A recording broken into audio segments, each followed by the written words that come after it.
Press ক্লাবের ভিতরেই ফ্যাসিবাদের এমন থামা এখানে তৈরি হয়েছে।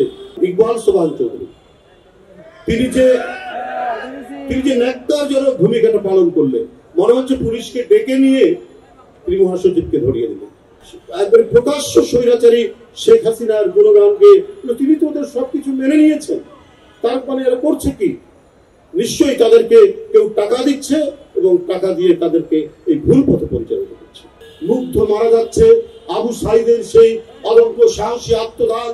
একের পর এক সারা বাংলাদেশ যখন প্রতিবাদে ক্ষোভে ফেটে পড়ছে, তখনও দেখছি টক শোতে শ্যামল দত্তরা বলছে এই ছেলেরা তো ভুল আন্দোলন করছে। এটা যে সিনিয়র সাংবাদিক, নাম বলতেও পারি, ইকবাল সোবহান চৌধুরী, তিনি যে ন্যাক্কারজনক ভূমিকাটা পালন করলেন, মনে হচ্ছে পুলিশকে ডেকে নিয়ে তিনি মহাসচিবকে ধরিয়ে দিলেন। এই পরিস্থিতি আমরা দেখেছি। সর্বশেষ আমাদের কর্মসূচি 19 জুলাই ছাত্র জনতার তুমুল আন্দোলন চলছে।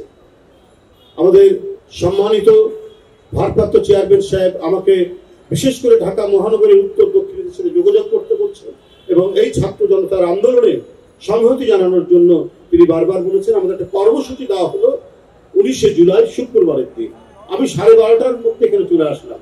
আমার কয়েকজন সাংবাদিক ভাই, আমি তখন বাইরে আপনাদের যে গেস্ট রুম, এই গেস্ট রুমে বসে আছি। কেন জানি আমার মনে হলো তখনও কিন্তু তেমন পুলিশ আসেনি, কয়েকজন পুলিশ দাঁড়ানো আছে কয়েকদিকে। হঠাৎ আমার মনে হলো যে এখানে থাকা ঠিক হবে না, কিন্তু কোন দিকে যাবো? আমার সঙ্গে কিছু সাংবাদিক ভাইরা আমাদের ভিতরে, যেখানে সিনিয়র সাংবাদিক বা কার্ডধারী সাংবাদিক যারা সদস্য তারা যান, এর মধ্যে 2 জন সিনিয়র সাংবাদিক ভিতরে নিয়ে আমাকে চাটা খাওয়ালেন। দেখি একবারে 50-60 জন পুলিশ ঢুকে ওই ভেতর থেকে নিয়ে গেল। যে জায়গাটি ছিল গণতন্ত্রকামী মানুষের আশ্রয়ের জায়গা, যে জায়গাটি ছিল ন্যায়ের পক্ষে একটি কথা বলার জায়গা, আমরা 80-র দশকেও আমরা দেখেছি সেই সময় বরেণ্য সাংবাদিক আতাউজ্জামান, গিয়াস কামাল চৌধুরীরা কি অসাধারণ এবং তেজোদীপ্ত তাদের ভূমিকা ছিল ভয়েস অফ আমেরিকা এবং বিবিসিতে। তখন তো আমরা অপোজিশন যে কথা এবং কর্মসূচি আমরা বিবিসি শুনতাম, আমরা ভয়েস অফ আমেরিকা থেকে আমরা কর্মসূচিগুলো শুনে আমরা কর্মসূচি পালন করতাম। তখনও এরশাদ হঠাৎ করে পত্রপত্রিকা বন্ধ করে দিত।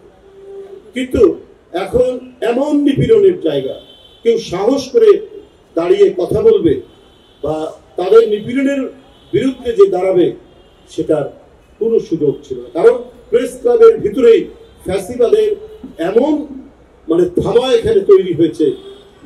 অনেকেই যারা গণতন্ত্রের পক্ষে তারা মৃদুভাবে আমাদের সাথে কথা বলছেন, প্রকাশ করছেন।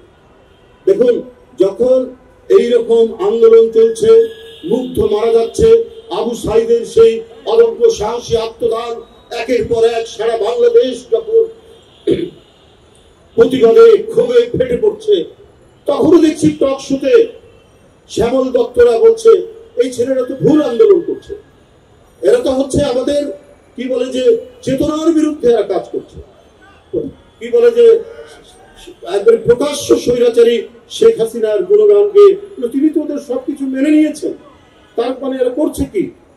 নিশ্চয়ই তাদেরকে কেউ টাকা দিচ্ছে এবং টাকা দিয়ে তাদেরকে এই ভুল পথে পরিচালিত করছে।